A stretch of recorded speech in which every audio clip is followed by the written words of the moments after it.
I'm out with etrailer. Today we're going to be talking about the Rhino Rack Roof Rack with the sport bars on our 2020 Ford F-150.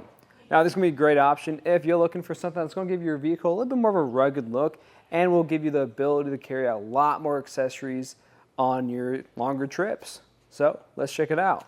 This is going to be a custom fit option for a vehicle today. So what I recommend doing is putting in your vehicle's information into a fit guide to make sure you're getting the right one to fit your needs. Now, why go with a roof rack compared to any other way of carrying accessories? Because you could put things in the back of your bed, you could use a cargo carrier or even a trailer. Now, if you're using your hitch for a cargo carrier or a trailer, a lot of times that's just going to lengthen your vehicle already, and the F-150 is already a longer vehicle. So if you want to save space in that direction, putting things on top of your roof is going to be the better option. And in some cases, if we have a camper shell or some extra long items, let's say like a kayak, it's not going to fit very well back there. The better option for you is going to be your roof like we have right here. Now with this type of roof rack, like I said, Rhino-Rack makes a sports bar, and this sports bar has this really aggressive tread to the very top of it, what makes it looks pretty cool in my opinion, and these are just really easy to use. With that crossbar, you can mount things a couple of different ways. You could strap things down. I think the tread up here really lends itself to that type of design. Just make sure you have a good tie-off point somewhere up here, because this tread is going to be made of rubber, so it does a really good job at gripping. Or you could do the classic way where most people will have a clamp-on accessory that goes up here, like a bike rack, a kayak carrier, even a roof box that will typically just go into place there. Or there is the third method, and to get a better look at that, I'll take off this end cap. That's going to reveal that we have a T-channel, and those T-channel accessories, in my opinion, just look a little bit nicer, and it is nice not to really deal with any type of clamp that goes underneath your bar. But speaking of underneath your bar, we are going to have our towers, and with these, they're going to come with some lock cores. Let me get this back into place first. There we have it. That's going to give you extra security so no one can come by and take your stuff. And if I remove that, you can kind of see what's happening underneath here. So this kind of gives us a nicer look and design to the tower. And underneath, we're going to have the fit kit. The fit kit is going to be comprised of this metal hook and this rubber pad on the bottom. And in my opinion, this is an important piece to most roof racks because, one, it makes sure it grabs onto your roof, but you want to make sure there's not any big gaps underneath here. Because I've had some in the past where if there is big gaps, it just doesn't look very good.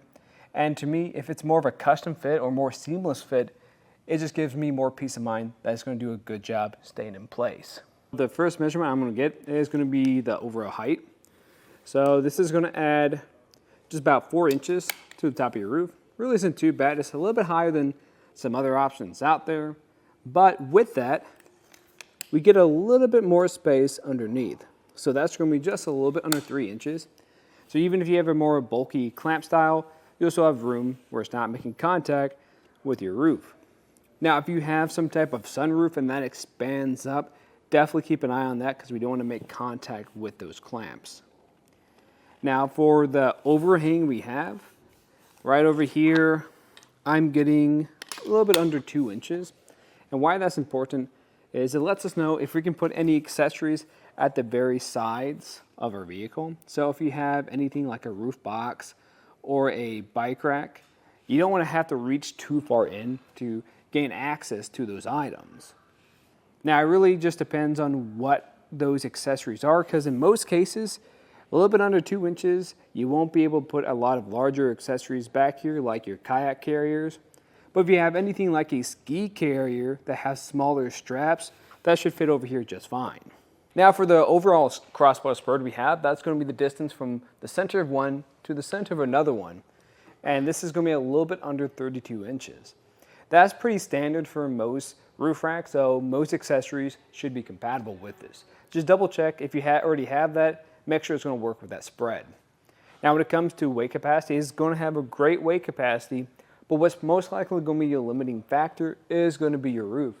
So I'd recommend just checking that out in your owner's manual and making sure you go from the lowest rated component so you don't damage anything. Now, in my opinion, I think this is going to be a great choice, and I think if you do have a camper show like we do today, you can even throw a couple on the backside if that's possible, because those will give you more of a platform sort of a setup you have on your roof. And I think it just looks kind of cool. But if you don't need that much of a spread, I think this is just fine too. And you can go with some other bars that Rhino-Rack has. If you want something a little bit more heavy duty, they are going to have their HD bars. Now that's going to be more of a square design, so it's not going to work with as many types of accessories out there as these, so it really just depends on what accessories you have and what they're compatible with.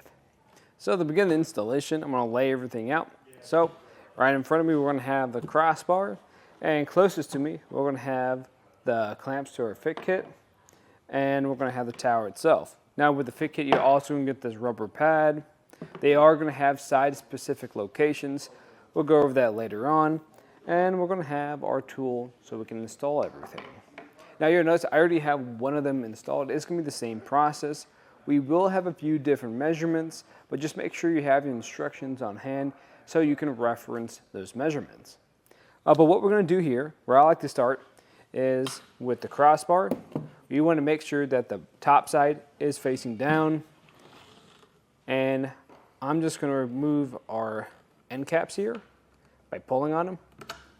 Sometimes I'll slide this measurement out of the way and do that. And honestly, this would be a good time just to remove this completely. We'll put it back on here in a second. But we're going to grab that tower. You're going to have this metal block that sits on the very top of it. And that block is going to go right into this channel, just like that. Then you'll reference your instructions, or grab this little measurement here, kind of like a built-in ruler. I'll put that in here. Once that's in all the way, might take a few attempts to get that in there. You can either push it in from the back or just slide it in from the top. Once we match it up with the measurement in our instructions, we'll push this tower against there and sit it there. Now we'll grab our tool, then tighten this down completely. Just like that. Now if you find this is a little bit too tight to get into this channel, you can start by loosening this up. In our case, we're good today. And I'll just tighten this down until this blue tab at the very top fully straightens out. Once that's done, we're going to repeat that on the other side. When this is in place, you're also going to have these feet that come with them. Mine's already in place, but you'll notice an arrow on here. Reference your instructions for the orientation of that arrow in conjunction to the tower with your crossbar. So in my case today, my instructions don't tell me to have this pointed out, so I'm just going to have it in this orientation. And once I have that on there, I can move to our fit kit where we have these rubber pads. They're going to have a similar thing going on. They're going to have a number here. You can reference this in your instructions with an arrow, and I'll tell you what orientation it should be in. And then we'll just push this on top.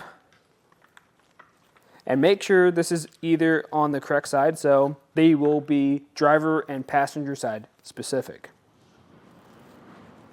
And now with everything in place, we can put this on top of our roof.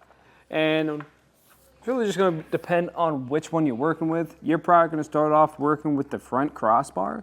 Same process though. As you saw, I didn't measure anything out. I'm just kind of roughly putting it into place. And then we can check how it's sitting up there. Once we're done with that, we can get a couple measurements and I'll show you how to do that. So the first measurement we're going to get is going to be measurement A. And in order to get measurement B, you're probably going to have crossbar, the front one, in place. And so what we're going to do is, again, reference your instructions. We're going to go to this seam here where the doors meet, and we're going to go to the very front of that pad of the fit kit. Once you get that, just check the other side, make sure it's even. And then to get crossbar B measurement, what we're going to do is measure from the center of one to the center of another one, and then just adjust it. So if we need to, we can just even pull that back some. And just double check. and do the same thing for the other side. Now that I know where this is sitting, what I'll typically do is just check how it's sitting in this gutter here at the very top. What we want to see is it almost making contact there, or is flush against this corner right here. Now if you have a larger gap like I do today, because I push against it on the other side, that's going to be a little bit around like a ½ inch, and that's a bit much for what I want. So what I'm going to do is I've already put down a piece of masking tape so I know where this sits. I'm going to take this down and just widen the distance of these towers just a little bit and put it back up here and double check. Now we can grab these clamps, and I'm just going to remove this bolt that's already attached to our tower. Once that's off of here, I'm going to reinsert this bolt through that clamp and put this back into place. What I use too is the tool to help line it up. Use my other hand to press on the back of that nut that's in there to help align everything.